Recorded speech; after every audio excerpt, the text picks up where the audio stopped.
हम बच्चों को कैसे सिखाते हैं? रुकिए जरा सोचिए। हो सकता है हम बच्चों से कहते हैं कि चलो बच्चों आज हम लोग कुछ सीखते हैं। क्या ये तरीका सही है? आप सोचिए। चलिए जब तक आप सोच रहे हैं मैं आप लोगों को एक कहानी सुनाता हूँ। कहानी का नाम है स्टोन सूप, पत्थर का खिचड़ी। एक छोटा गांव में एक छोटा सा घर था। उस घर में एक कंजूस बूढ़ी दादी अपने पोते के साथ रहती थी। दादी बहुत अच्छी थी, परंतु कभी भी अपने घर पर खाना नहीं बनाती थी। दादी जी अपने पोते के साथ गांव में घर घर जाकर मांगकर खाना खाती थी। पोता धीरे धीरे बड़ा हो रहा था। उसको दादी के साथ घर घर जाकर मांगकर खाना अच्छा नहीं लगता था। इसलिए एक दिन उसने एक उपाय सोचा। वो बाहर खेलने गया तो अपने साथ एक पत्थर ले आया और दादी से कहा, दादी मैंने आज एक पत्थर लाया है बाहर से और आज मैं इससे पत्थर का खिचड़ी बनाकर, स्टोन सूप बनाकर तुमको खिलाएंगे और खुद भी खाएंगे।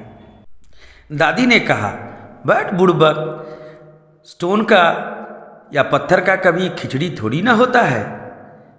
पोता ने कहा, अरे दादी तू नहीं जानती है, बहुत सारे लोग बना के खाते हैं। दादी ने बोला, अच्छा बेटा ये बता इसके लिए क्या क्या चाहिए। पोता ने कहा, कुछ नहीं, बस एक चूल्हा, उस पर एक तसला रखना है और थोड़ा सा पानी डालना है और उसके बाद उसमें ये पत्थर डाल देना है और धीरे धीरे देखना ये पत्थर खिचड़ी में बदल जाएगा और हम दोनों आराम से खाएंगे, भरपेट खाएंगे, मज़ा लेकर खाएंगे। दादी ने कहा, ठीक है बेटा चलो तो हम लोग शुरू करते हैं बनाना। दादी ने आग जलाई, उसमें एक तसला रखी और फिर पानी दी। जब पानी गर्म हो गया तो पत्थर को धोकर उस पानी के अंदर डाल दिया। 1-2 मिनट बाद दादी ने पोता से पूछा, देख तो बेटा खिचड़ी पक गया है। अच्छा दादी देखता हूँ।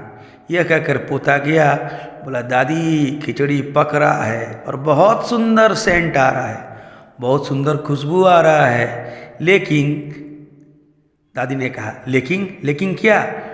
पोता ने दादी से कहा, दादी लेकिन यदि इसमें थोड़ा सा चावल और थोड़ा सा दाल डाल दो तो और मज़ा आएगा।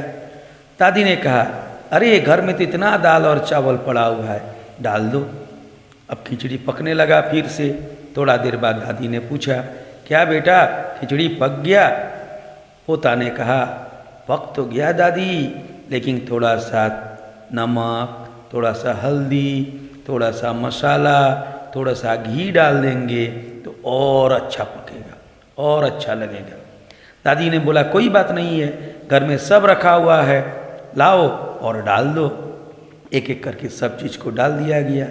फिर दादी ने पूछा, देख तो बेटा अब पका? बोला, दादी पक रहा है और खुशबू तो पहले से और अधिक अच्छा है। तब क्या करें? बोला, दादी इसमें यदि हम लोग थोड़ा सा सब्जी, हरी सब्जी डाल दें तो ये और भी अच्छा लगेगा। दादी ने कहा, अरे बेटा पीछे बागीचा में तो सब तरह का सब्जी है, रुको मैं लाती हूँ और काट के इसमें डाल देती हूँ। दादी बागीचा में गई, सब्जियाँ तोड़ के लाई, उसको काटी और काटने के बाद खिचड़ी में मिला दिया। 2-3 मिनट बाद फिर से दादी ने पूछा, अरे बेटा खुशबू तो बहुत सुंदर आ रहा है, देख पका या नहीं? पोता ने देखा दादी पक गया है और बहुत सुंदर खुशबू आ रहा है, खाने में बहुत मज़ा आएगा। लेकिन दादी ने पूछा, फिर लेकिन? बोले, लेकिन इसमें थोड़ा सा यदि हम लोग 2 अंडा डाल देते हैं भूंज के तो और भी अच्छा लगेगा। दादी ने कहा, कोई बात नहीं है, घर में बहुत सारे अंडे हैं, चलो 2 अंडे का ऑमलेट बना के इसमें डाल देते हैं। तो 2 ऑमलेट को का अंडा बनाया गया, उसको ठीक से बनाया गया, उसका भुर्जी बनाया गया एक्चुअली में। और उन अंडों का भुर्जी को डाल दिया गया खिचड़ी में। 5-10 मिनट बाद फिर से दादी ने पूछा, देख तो बेटा पका है। बोला, दादी पक तो गया है, परंतु अब क्या चाहिए तुम्हें? बोला, दादी एक मुर्गी यदि काट के इसमें दे दिया जाए, उसको तल के या भूंज के दे दिया जाए तो और मज़ा आएगा। बोला, कोई बात नहीं, जाती हूँ एक मुर्गी ले आती हूँ, घर पर ही तो है। और दादी ने उस मुर्गी को ले आया, उसको ठीक से उसका ड्रेसिंग किया, छीला, काटा, उसको तला गया और फिर खिचड़ी में डाल दिया गया। 10 मिनट बाद खिचड़ी तैयार हो गया और दादी ने जब पूछा कि क्या बेटा तैयार हो गया? बोला, एकदम दादी, अब तो खिचड़ी तैयार है, चलो हम लोग दोनों मिलके खाते हैं। पोता ने 2 प्लेट लिया, उसमें खिचड़ी निकाला और दोनों खाने लगा। दादी को बहुत अच्छा लगा, इससे पहले इतना सुंदर खाना वो नहीं खाई थी। पोता को भी बहुत अच्छा लगा। पोता भी तंग आ गया था, गांव-गांव घूम कर मांग कर खाकर। तो वो लोग दोनों ने खूब तो लुत्फ़ उठाया। जब दोनों खा चुके थे, खाना ख़त्म हो चुका था, तो पोता ने कहा, दादी और सबसे बड़ा और सबसे मज़ेदार बात क्या है जानती हो? मज़ेदार बात ये है कि जो पत्थर मैंने डाला था वो पत्थर वैसा है क्या वैसा ही है, वो कमा ही नहीं, वो गला ही नहीं।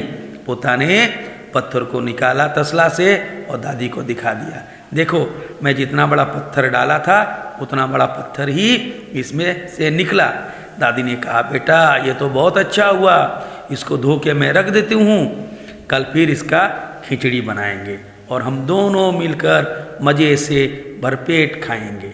मुझे आशा है कि आपको ये कहानी अच्छी लगी। अब आप लोग सोच रहे होंगे कि मैंने ये कहानी आपको क्यों सुनाया। मैंने आपको ये कहानी इसीलिए सुनाया ताकि आप लोग जब बच्चों को सिखाएंगे तो पहले से आपको नहीं बताना है कि ये क्या, आप उनको क्या सिखाने जा रहे हैं। आप क्लास में जाके बच्चों के साथ बातचीत करके उनको धोखा में रखकर सिखाते जाइए, उन्हें खिलाते जाइए, सिखाते जाइए, कविता के द्वारा सिखाते जाइए, कोई भी चीज़ हो उसके द्वारा सिखाते जाइए। इससे क्या होगा? इससे यही होगा कि बच्चा अनजाने में सीखते जाएंगे।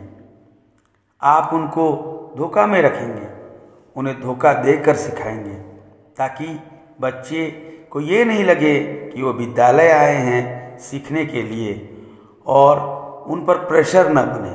बच्चे भयमुक्त होकर सीखेंगे, वह खेलते हुए सीखेंगे, वो सीखने के लिए नहीं खेलेंगे, बच्चे खेलते हुए सीखेंगे। और इसी तरह से हम लोग निपुण भारत या FLN का उद्देश्य का पूर्ति कर पाएंगे। आपने इस वीडियो को देखा, इसलिए आप सभी को धन्यवाद। यदि अभी तक आपने मेरा इस चैनल को लाइक नहीं किया है तो उसको लाइक कर दीजिए। यदि सब्सक्राइब नहीं किया है तो उसको सब्सक्राइब कर दीजिए और अपने दोस्तों के बीच इसको ज़रूर शेयर कीजिए। आपने मेरा वीडियो को देखा, इसलिए आप सभी को धन्यवाद। नमस्कार।